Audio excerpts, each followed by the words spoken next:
Hey everybody, it's Neil, and in our paint booth here, we are dealing with a lot of flammable paints and whatnot.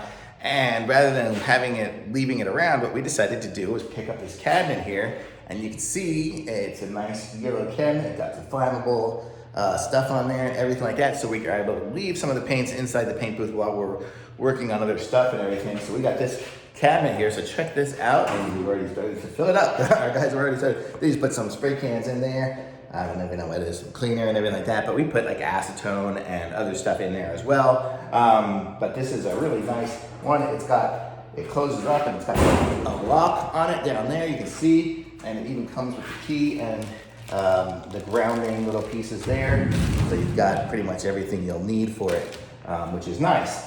And it's by Dynamics long. And it says chemical danger storage area. But you see, we've kind of been using this just crappy cabinet here and a big tall cabinet there. We kind of have different cabinets around here, but we're switching them up to something to really designate this to make it more compliant with things.